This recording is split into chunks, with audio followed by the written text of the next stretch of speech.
Good morning, everyone, and welcome to Full Press NFL Sunday. I should probably have my microphone ready and set, but apparently this is my first day on the show. But no, in all seriousness, we are back for another week. It is, I think, by my math, week 21 for us. I don't know. Maybe my math's a little off, but it's close to that. It's around 20 weeks we've been doing this. Just previewing everything that's going to happen on this weekend, and this is going to be the penultimate time we do that. Like I said, every time I get an opportunity to use that word, I will do that. So that is the case. This is the second to last weekend of NFL football this Sunday, which means it's conference championship Sunday. So Braden, good morning. And for the fifth year in a row, I'm doing this show with the Kansas City Chiefs in the conference championship. Yeah, it's kind of one of those weeks where it felt like it took forever to get here. We were kind of talking about that off air, and it just a lot of headlines, a lot of hype going into these games, and I think they're going to deliver. It's kind of rare to see the two best teams in the NFC meeting in the game, kind of to decide who's going to win the conference when they haven't met yet this season. So that's kind of cool to see those two teams meet for the first time, and then obviously. Bengals have owned the Chiefs the last few meetings, so there's a lot riding on this game for both sides, kind of from a early legacy perspective, and just can't wait to see who's going to end up winning these games. Yeah, that's a great point about the NFC side. You know, you had the Eagles, who really from the get-go were the best team, not only in the NFC, but I think in the NFL from start to finish. Obviously, they stumbled a little bit without Jalen Hurts, which again is understandable.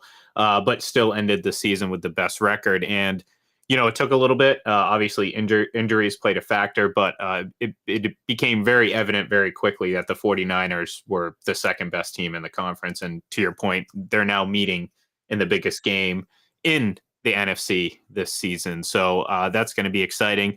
And like you said, I mean, how do the Chiefs overcome the Bengals, who have been kind of their nemesis the last couple of years, especially last year, where Super Bowl on the line and a trip to the Super Bowl on the line, rather. And the Bengals came up as victorious. So, but yeah, like, you know, it's funny. I said it, you know, this website, we've been working together for, as crazy as it sounds, almost 5 years now, actually more than that. And every single year, the Chiefs have been in this position. So it's pretty remarkable to kind of see that run.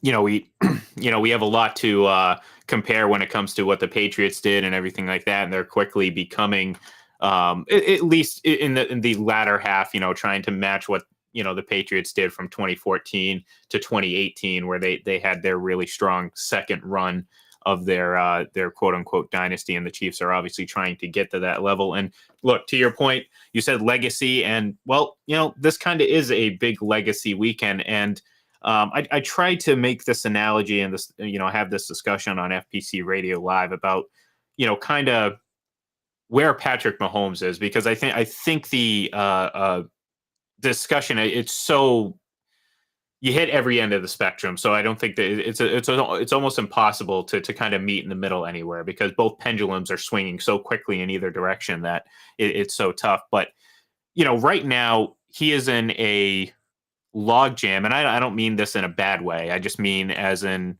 you know, looking in the grand scheme of things, in the big picture, you know, overall career-wise, NFL history, all that stuff. He is in a logjam right now with 24 great quarterbacks, and like historically great quarterbacks in terms of players that have maybe won multiple MVPs, maybe won a Super Bowl, but have had great long careers. Maybe they've gone to a couple Super Bowls, won a couple of them. He's in that group right now. It's just like a logjam trying to kind of separate, you know, think of a mosh pit, or maybe not a mosh pit because there's actually one person that's kind of getting thrown around, but like think of just a packed crowd waiting for a train, you know, and eventually you got to wiggle your way through that crowd. And right now, that's what Patrick Mahomes, in my opinion, is doing. Now, obviously, there's a guy that is fully separated from that crowd and well ahead of the group, and that's, you know, Tom Brady. But to me, you go out and you win this game, you go out and win another Super Bowl. All of a sudden, Patrick Mahomes, he stiff arms a few of those people in that group. And all of a sudden, he's starting to not be in the center of that group, but starting to emerge on the outskirts of that group. And that, to me, is the best way I can describe what's on the line for Patrick Mahomes right now, and kind of his legacy, his personal legacy, where he's going to be looking, in the grand scheme of what a great quarterback should be, or what, where he's going to rank at the end of the day. Because, again, this isn't about him becoming the GOAT. And it looks like we just lost Braden, but that's okay. He'll hop right back in here. It's not so much about him becoming the GOAT or on GOAT pace.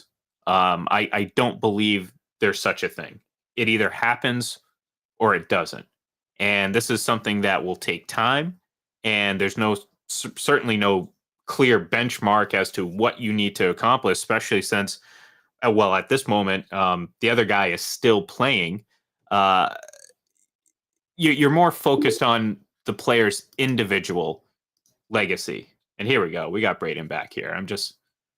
Maybe not. We got half his face back here. We'll find out. Well, looks like he's gonna try to get back in here in a minute. But all right, I see him moving around. There we go. Okay, I think we got you.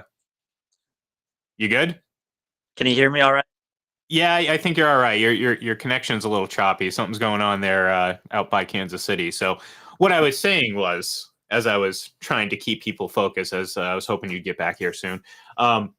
He's in this logjam, and I think, again, a Super Bowl victory pushes him sort of towards the outskirts and getting him more prepared to kind of break free of that logjam. So, eventually he'll catch up to, the top 5 or top 6, however you want to break it down. But right now, this game isn't about, and what I was saying right before I got you back on, this game isn't about him being on GOAT pace, or making a case to be the greatest of all time, because in my opinion, that there is no path to that.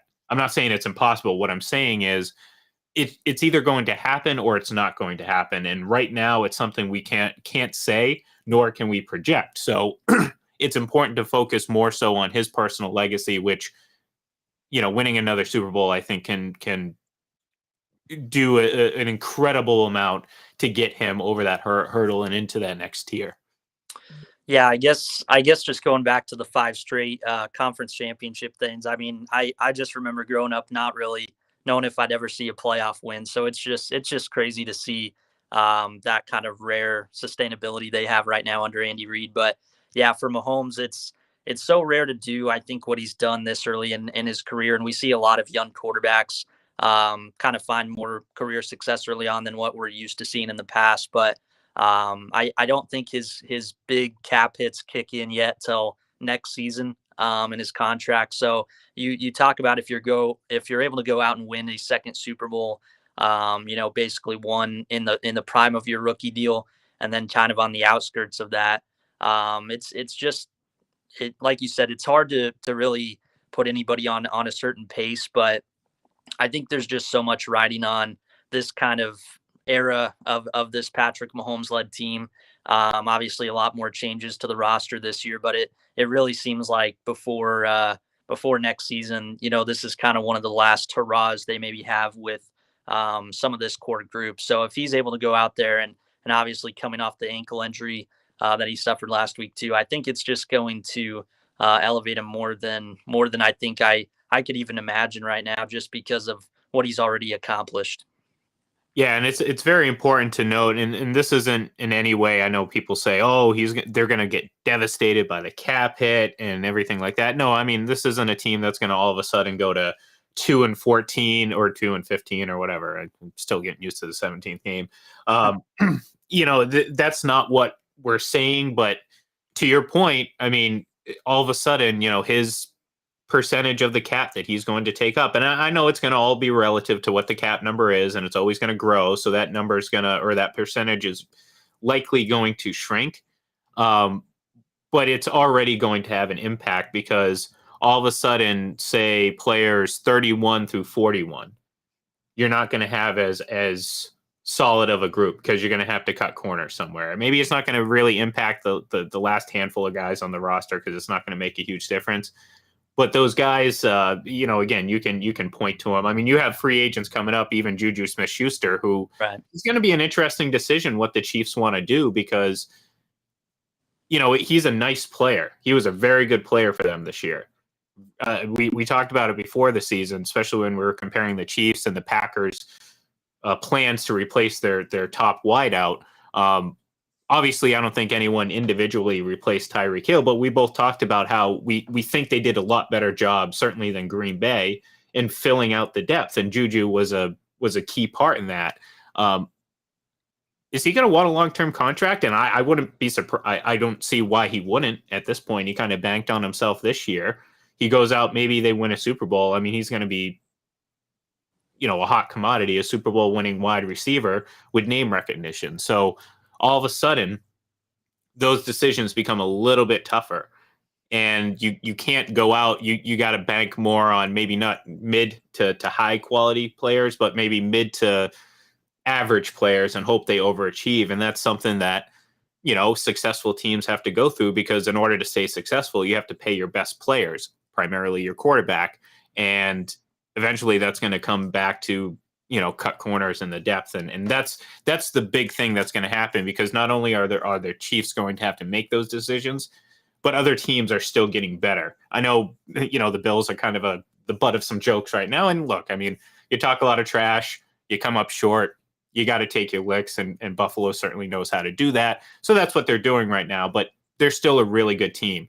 The Bengals, obviously, I mean, hell, in several hours, we could be talking about the Bengals as potentially being the AFC team and not the Chiefs, because, well, if they go on to win a Super Bowl, all of a sudden that pendulum swings a little bit, because that championship is now in their favor, as opposed to just being the Chiefs. So, it's there's a lot of pressure to win this year. And again, something that maybe isn't being talked about enough. But I think, look, I don't think Andy Reid's going to retire this year, but he's not a young guy. So right. This isn't, and that's the one, I guess, difference when it comes to say Patrick Mahomes and Brady, where Brady was fortunate enough to kind of align with Bill Belichick when Belichick was in his 40s. So the length of career was kind of, obviously they're both still going. That's obviously, if Patrick Mahomes plays 20 years, I can't imagine that Andy Reid's going to be the coach for the next 15. So there's that element to it, and you can probably answer this question better than me. Do you think Andy Reid's a guy who wants to coach into his 70s? Yeah, I think so. And I think it seems like he has kind of recently, since, Mahomes has come around and they've started to kind of have this deeper playoff success. It just seems like he's a little bit more energetic year after year. I think he just at training camp kind of talks like, those late off season days. He's kind of less, a lot more tired of those now than he used to be in Philadelphia. And I think he's just can't wait to see what he can cook up and kind of bring to the table that's maybe new in play design each season. So I think it's just back when they won the Super Bowl, seeing how much these guys love playing for Andy Reid. And I think it just still shines through year after year. I think that's kind of just the added energy that you're seeing him have right now. And just kind of the way I think he's talked about it. I don't really see him necessarily ending that quickly. So I think he'll coach into his 70s.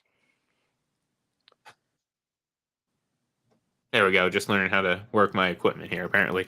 Yeah, look, and that's the thing. It's like, even if he does, it's still relatively a short period of time, and potentially what could be a very long career for Patrick Mahomes. So there are a lot of elements that come into play when you're talking legacy and everything like that. So all right, I suppose we can just stick to this game, because it's going to be the first game of the day, and it could be either a very easy afternoon for you, or one that could become very stressful. And it looks like maybe he's frozen here. Let me see if this works and gets him refocused. All right, I think I might have figured that out. As soon as you freeze, I gotta kick you out of the room and bring you back in, and it seems to kind of reset everything. So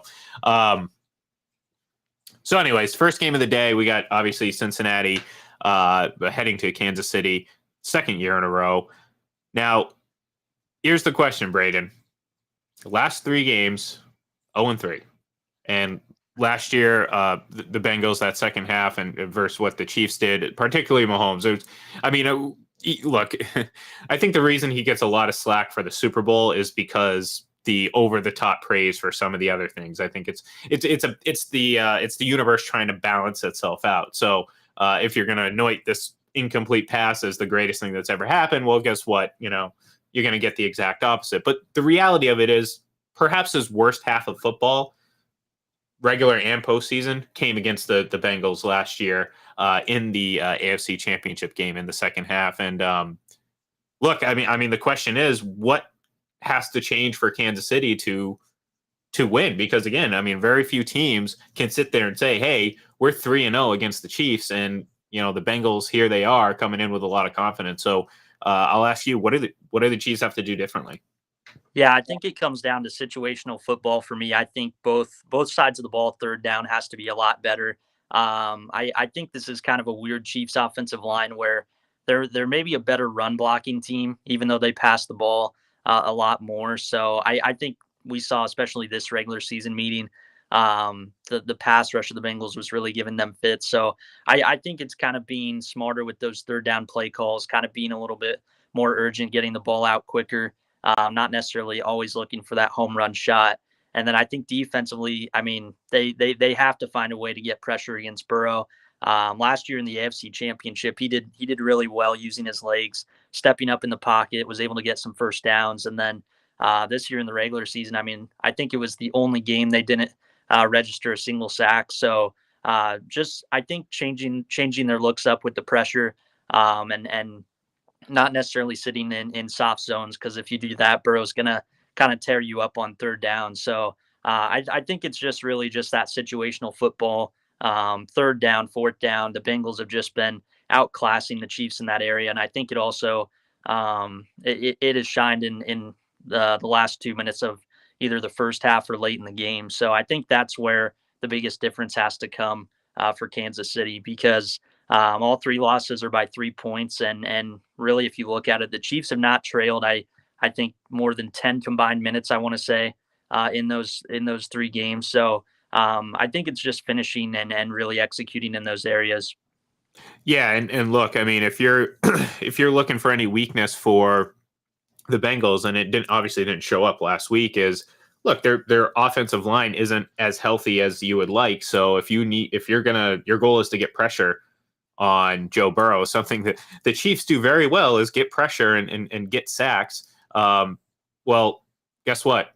You're going to have an opportunity to do so. You just got to execute and really do that. Now, the flip side is, and it looks like it's not going to affect his availability during game time, but Travis Kelce popped up on the injury report this week. Now, I know I know a lot of Chiefs fans, and again, I interact with a lot of them, so I like to point to them specifically. Like to pretend that Travis Kelce doesn't exist when they talk about Patrick Mahomes' weapons. Well, he does exist, and he's the deadliest of all those weapons. And him not being at 100% potentially, that could be a huge issue because one of the reasons why it works so well and they're able to spread the ball out is because of Travis Kelce. And that's not to say, that's not taking anything away from Patrick Mahomes. That's just saying, look, like Travis Kelce is a difference maker, especially when teams decide not to cover him. Then that is still a puzzle to me. We used to see that with Gronk all the time, where somehow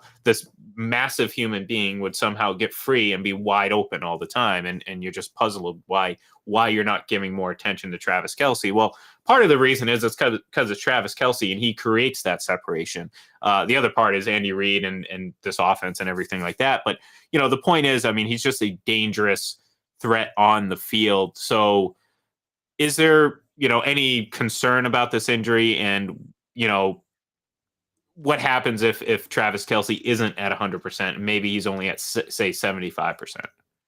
Yeah, it's really interesting because the Bengals have actually held Kelsey in check for the most part the last couple matchups. He had that fumble late in the game this year's regular season matchup too. So it's kind of a weird dynamic where I think the biggest concern for me would be late in the game if you're needing to score a touchdown to tie or win. I think it's kind of that late game game on the line situations where I would kind of be the most concerned, especially if you take some hits early in this one and needs to kind of take a couple breathers. So it's really interesting where the Bengals will really kind of double team him and bracket him. I think better than most teams have, and I think obviously he's still been able to find some wiggle room in there, but I think the biggest thing you're going to see is maybe if it comes down to them needing a touchdown late in this one to tie it or take the lead.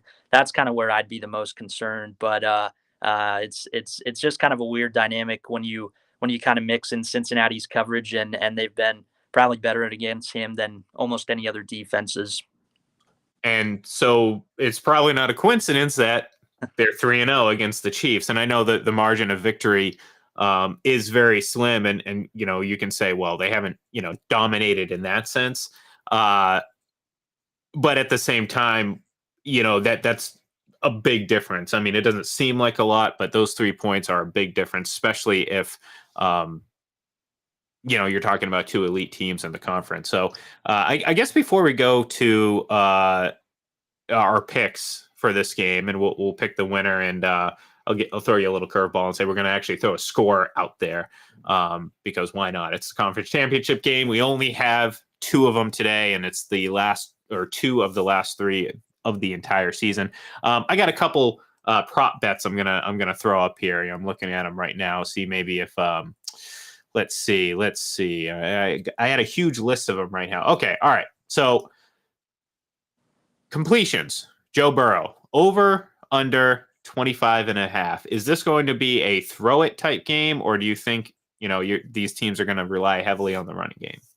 I'm going to go over there. I think it'll be a throwing game for Burrow, and weirdly enough, I think the Chiefs' run defense has kind of really stepped up lately. So I know the Bengals had success last week, but I don't know if it'll be necessarily as easy or as smooth this week. So I'll go over there.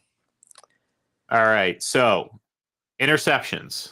Patrick Mahomes, he's thrown 12 of them this year, and in these matchup against the Bengals, they especially last year in the AFC Championship game, they've really taken advantage of it. And there was a couple throws there that probably could have been intercepted that weren't. They have the over under or at 0.5. So is he going to throw one or not? That's the question. Oh man, I'll say under just because I really think they're going to kind of get the quick passing game going early with his ankle and kind of at least ease him in with the rhythm. So I'll just go kind of with wishful thinking here and go with under. All right. I'm going to take the over, but I'm not going to say that's a bad. I just think, look, I think both these players are probably going to turn the ball over because both defenses are. I mean, they're not the best defenses in the league, but they're opportunistic, and yeah. So I think he will throw one interception. If it has any impact on the game, I have no idea. I don't think this is going to be a backbreaking one, but I would take the over on that one. So all right, let's go back. Let's do a positive one. Over under 25.5 completions for Patrick Mahomes. Same question that we had for Joe Burrow.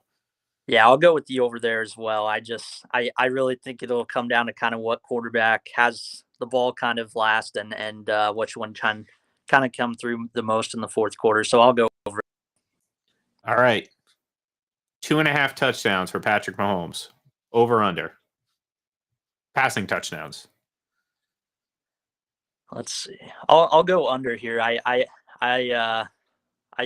wonder if they'll be a little bit more willing to run it in the red zone. They did Cincinnati this year in the regular season a little more, so I'll go with the under on that one.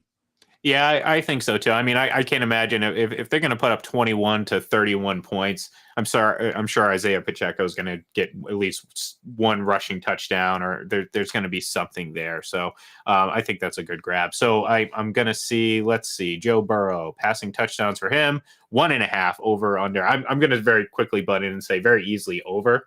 But that just means he may get 2, and I think that's a very appropriate estimation on my behalf. So 1.5 over under. Yeah, I got the over there. I think it's almost a layup to me. Just with I think this stat I saw Next Gen Stats, the Chiefs have kind of allowed the most passing touchdowns when they've been in man coverage when the ball travels 10 or more air yards, and I don't know if I see that changing kind of when it's Cincinnati having it in the red zone. So I'll go the over there. Yeah, I'd say that's I feel like that's a pretty easy over, just because again it's.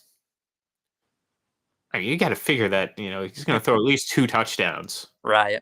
He could throw 2 touchdowns and have 3 interceptions and have a bad day, but at least he's thrown 2 touch. You know what I mean? I feel like Right. that's a um, very easy record. So okay, where is it? All right, here's a good one. Jamar Chase over under 83.5 receiving yards. I'll go with the over on this one. I feel like he'll kind of be the top guy in this Yeah. matchup. So I feel like if there's a guy the Chiefs can maybe balance out a little more, I feel like it's Higgins, just because of the little bit less speed. So I'll go over for Chase. Yeah, you got to figure that he's going to have at least one big play. You know what I mean? And maybe it's a 40-yard play or something like that. I mean, right there, it's almost half that yardage. So I gotta believe that the overs are pretty solid bet. And I'm with you. I feel like they're really gonna kind of hammer that quite a bit. So all right. So I know I had it right here. All right, receptions. Juju Smith-Schuster, over under 4.5. We know Travis Kelce is going to get his, or he's going to get his opportunities. What about Juju? Yeah, I'll go the over on that one. I feel like this is it's an interesting dynamic. Juju kind of talking about playing this team his whole career, and I do think he'll kind of be a little bit more involved than he was last week. So a little bit more amped for Juju. I'll go over. All right, Travis Kelce, 6.5 receptions. Man, wow, that's a really tough number. I'll go over maybe just because I think they'll try to feed it to him maybe almost on purpose in some areas. Even though Cincinnati's been so good against him, I don't know if he'll hit the over by much, but I'll go with the over there.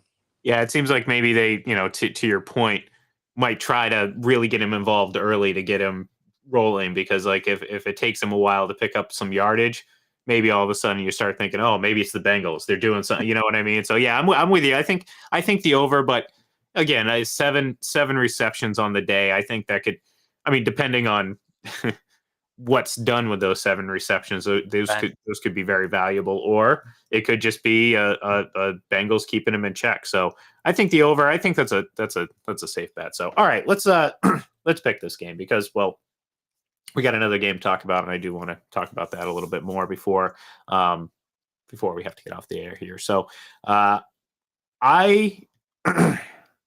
this was tough. This really, really was tough. I spent a lot of time thinking about it, like, going back and forth because, I'm trying to, I want to be right, Braden. Trust me, I put money on this to back it up. So I really hope I'm right, because I like winning money. So I think the Bengals are going to win the game. And I think the Chiefs have the better quarterback, not by much. We're talking maybe 1A, 1B right now. So the margin is very slim. Obviously, the accomplishments right now heavily favor Patrick Mahomes because he's been in the league longer, and he's about to add to his MVP trophy, and you can't deny that. But I think the Bengals across the board are just a more balanced team. And I think they can win in multiple ways. I think too often we saw this year the Chiefs, just whether it's for a quarter, whether it's for a half, or just at a ill-opportune time, they kind of just struggled on offense. And look, the defense is what it is. I try to not blame defenses too much because there aren't really that many great defenses in the league. There's a few that stick out. Obviously, the 49ers are one. The Bills early in the season looked like one of them, but we saw later in the year. So to me, I understand the Chiefs defense isn't the greatest unit. They rush the passer well. They can create opportunities, but this team loses when the offense goes stagnant. That's the reality of it. We know if the defense sucks, the offense can overcome that. So the reason they lose games is when they, again, struggle on offense. And there's something about maybe I'm pushing fate here because the Bengals have won 3 in a row, and part of me almost feels like, well, they're due to lose this game, especially because the margins have been so thin. But I don't know. I can't not see the same thing happening again. And by that I mean it's going to be a close game, but I think overall the Bengals just have more balance across the board. And I think that the difference between the quarterbacks isn't big enough for me to swing that favor towards Kansas City. So I think there's going to be a point in time where both teams might struggle, but I think Kansas City struggles a little bit more, and I think the Bengals take advantage of that. So I have the Bengals winning 27-24. Yeah, this may shock some people, and maybe I'm just using it as reverse psychology, but I'm actually going to go with the Bengals. I think, just on a serious note, I have to kind of see Kansas City prove themselves in this matchup before I pick them to beat Cincinnati, at least as willing as I was the first matchup this season. So I think until they prove they can kind of stop Burrow for all 4 quarters, put any pressure on him, and like you said, it's just the offensive mistakes. I just wonder if they have enough horses this year to complete another comeback if it comes down to it, compared to the last few postseasons. So I just think right now Cincinnati's the best team in the conference, and again I got to see Kansas City beat this team before I pick them to beat the Bengals. So I guess for a score I'll go 27-24 Cincinnati.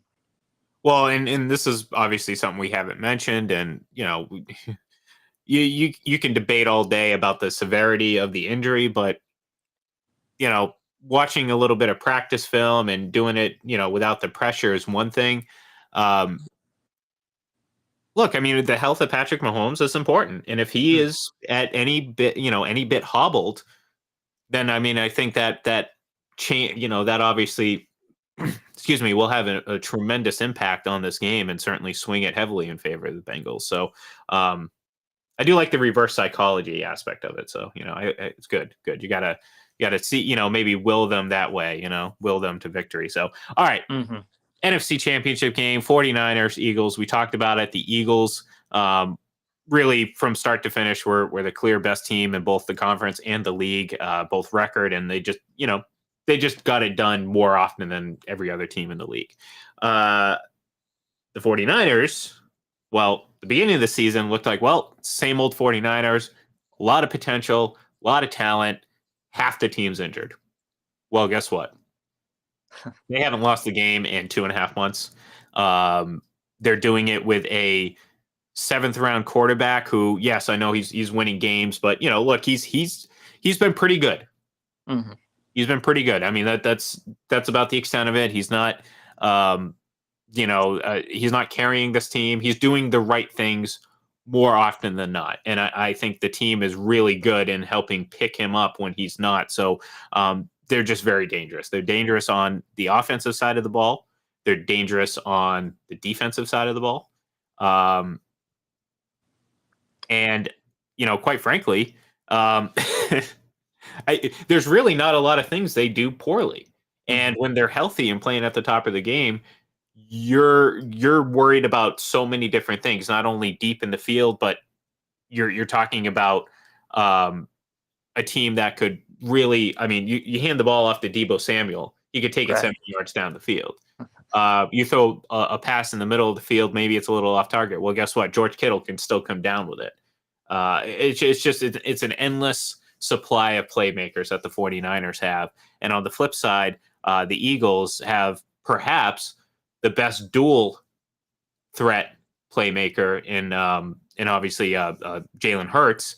And obviously, just like Patrick Mahomes, his health is a big question. And I'm not, he got out there after his injury, but the reality of it is, how good is he going to be week to week? Is he going to tweak it in this game, or is it going to be a little bit of a hamper this game? And that's important, especially against a team that can rush the passer. So I guess I'll ask you this kind of in the, we talked about Kansas City. What do they have to do differently? Obviously, these two teams haven't met, so neither team has to do something different from the last time they met. But how do the 49ers continue to win games? Because much like you think, well, the Bengals eventually have to lose to Kansas City. Well, San Francisco eventually has to lose a game, right? They can't win 11, 12, 13 in a row, can they?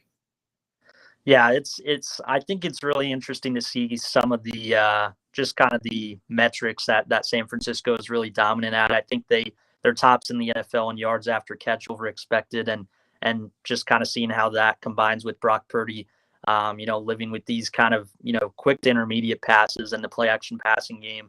And then you add in just how much motion this team uses, how much eye candy this team uses. I think the biggest thing for San Francisco is it's going to be if that play action passing game isn't working. I think that's where I would have my biggest concern if I'm a 49ers fan is this Eagles team is just I think so physical and dominant up front, and they're really kind of a versatile group on the back end. CJ Gardner Johnson kind of looks like a steal, getting him in a trade from the Saints early this season. So I think there's just a lot of smart players they have. There's a lot of guys that just have been in the league for so long. So I think it's kind of will Brock Purdy kind of not be able to hit on those same kind of dump off passes or quick passes that he's hit over the middle of the field. And if you're not able to get those same yards after catch, I think that's kind of my biggest worry going into this one.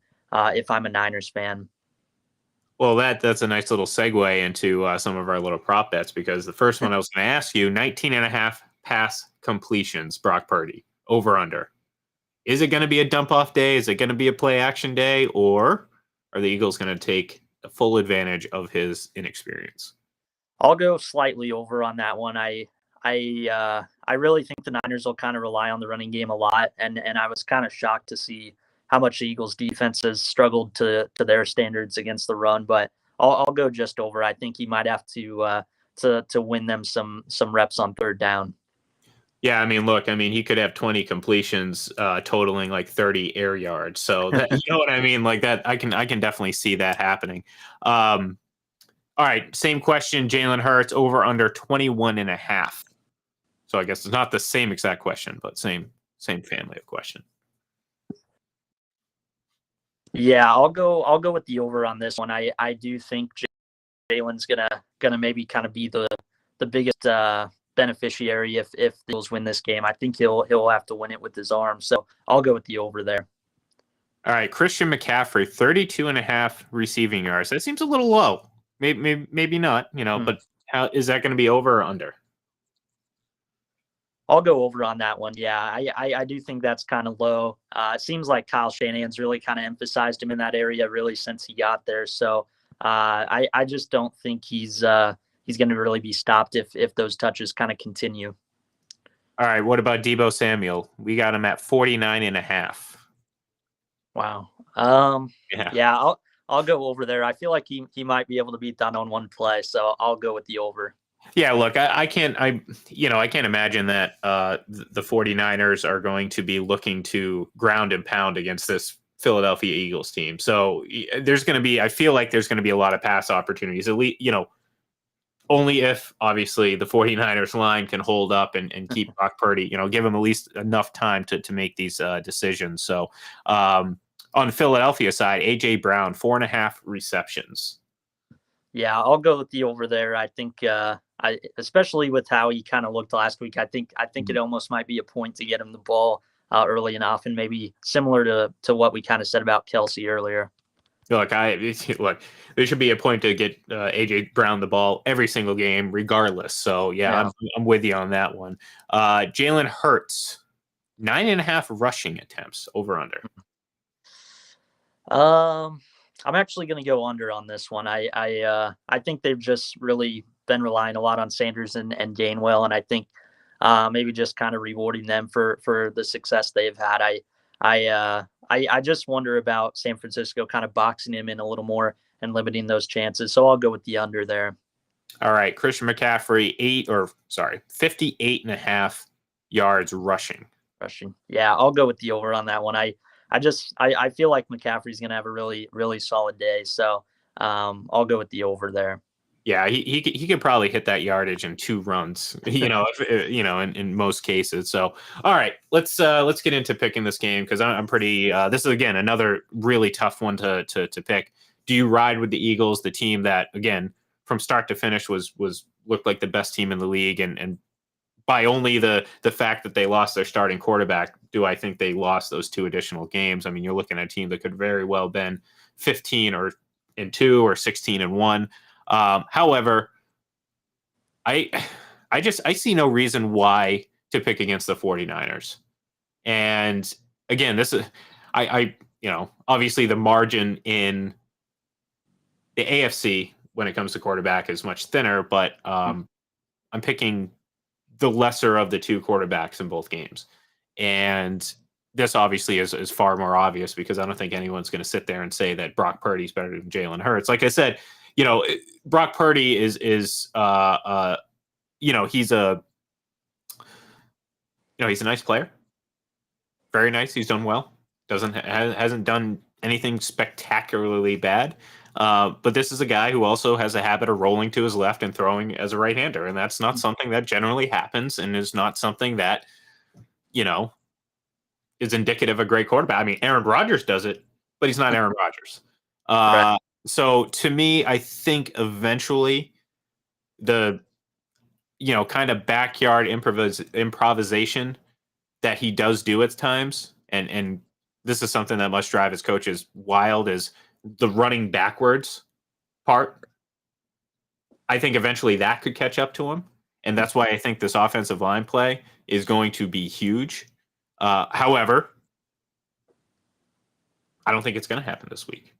I think the 49ers win this game. And like I said, I mean, I've been really high on the Eagles all year. I really like Jalen Hurts. Like I said, I mean, if he doesn't get injured, you have a very good case that he's probably the leader in the MVP race. And, if a guy wins 15, 16 games, it's going to be a lot harder not to give it to him in that situation.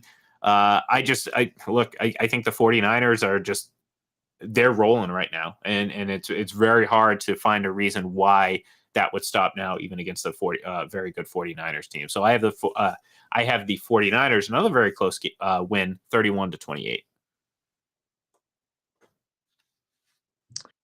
It's really interesting for me to look at the coaching matchup because it seems like every week Sirianni and the Eagles are kind of pulling out something you've never seen before, where it seems like it shouldn't work, like in short distance situations and third or fourth downs, but for whatever reason, it just seems like they always find a way to make it work. And as good as Shanahan has been, he has struggled sometimes in big games, but I just can't pick against the 49ers right now. I don't know if it's maybe just the defense I think might be a little more well-rounded than Philadelphia.